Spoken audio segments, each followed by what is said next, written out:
Bonjour, je suis Yann Guéma, un des membres du groupe Ezekiel. Je suis responsable de toute la partie visuelle et scénographique du groupe depuis sa création.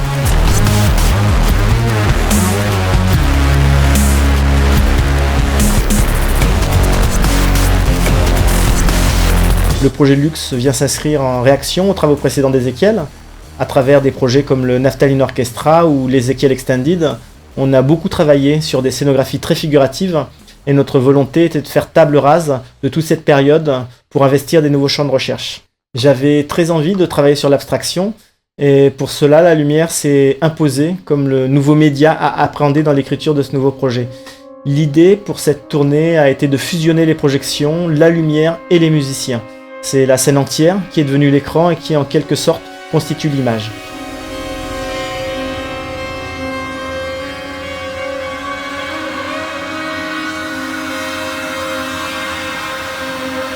C'est Arnaud Doucet avec qui j'ai écrit ce projet, qui est l'ancien éclairagiste d'Ezekiel, qui à la sortie des Magic Panel m'a fait découvrir cette machine. C'est un projecteur français fabriqué par Ayrton et on a été immédiatement fasciné par la richesse et la complexité des mouvements lumineux qu'on pouvait obtenir avec une matrice de Magic Panel. Avec sa forme rectangulaire et plane, on a immédiatement imaginé utiliser l'arrière comme surface de projection en collant un écran au dos de chaque machine. Avec ce système, on a à disposition un écran très particulier où le mouvement, la lumière et la projection sont imbriqués très étroitement.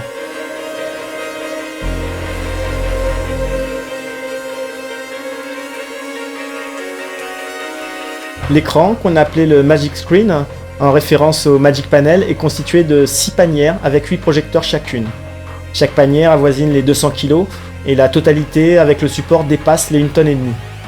Romuald Wolf, notre régisseur, a fait un travail formidable sur l'ergonomie de l'écran pour nous permettre de monter rapidement l'ensemble avec une équipe relativement réduite, que ce soit dans les petites salles de 400 places ou les gros festivals. Cette polyvalence a été un des points clés de ce projet, car malgré l'apparente lourdeur du système, on a pu jouer dans quasiment toutes les salles où l'on est programmé habituellement.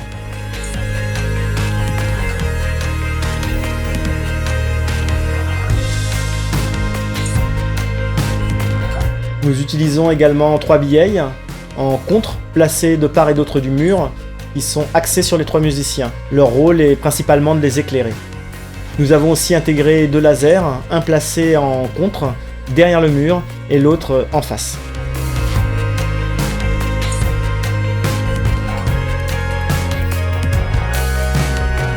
J'ai collaboré avec Julien Desbrosses, notre nouvel éclairagiste, qui est venu rejoindre l'équipe en tout début de tournée. Nous nous sommes répartis les morceaux en fonction de nos sensibilités et nous alternons nos interventions. Lui avec sa Gramma 2 et toute son expérience d'éclairagiste, et moi avec mon logiciel et mes envies d'expérimentation.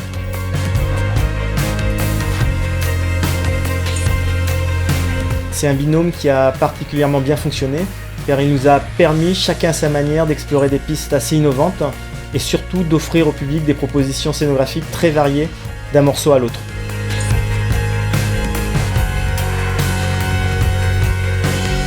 Julien contrôle le mur et l'ensemble du parc lumière.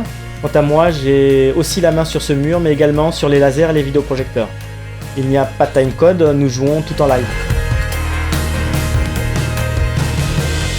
Pour ma part, j'ai développé mon logiciel sur la base d'un framework C++ appelé Cinder. J'ai surtout favorisé les scénarios temps réel, impossibles à réaliser avec une console, notamment ceux articulant plusieurs médias de manière interactive, comme le laser et les LED, ou le laser et la projection, ou les 3 ensemble.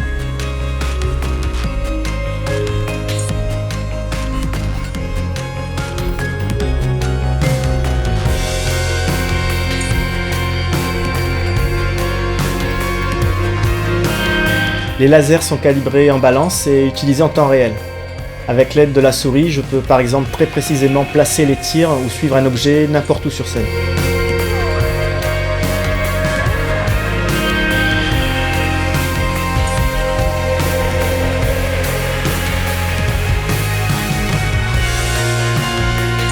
Un autre exemple de scénario utilisé est d'allumer avec un tir laser les LED et puis de déclencher une rotation moteur du Magic Panel.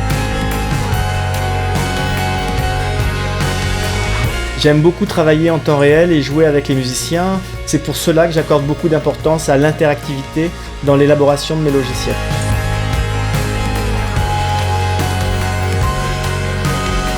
Si ce n'est pas moi qui prends le contrôle, ce peut être un musicien, comme par exemple Stéphane, qui avec les pads de sa batterie électronique, dans l'intro du morceau Lux, m'envoie les signaux MIDI déclenchant les événements lumineux. La projection, quant à elle, intervient généralement de manière très discrète, sur les instruments et les musiciens, mais aussi sur le mur.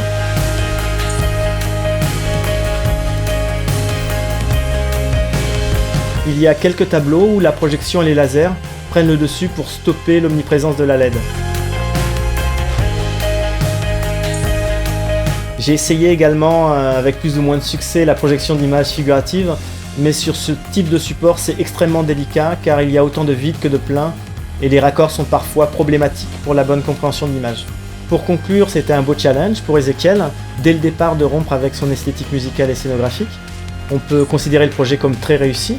D'une part, sur le plan de la proposition artistique, on a de loin dépassé les ambitions affichées pendant l'écriture du projet, et surtout, le public a adhéré et apprécié cette nouvelle proposition.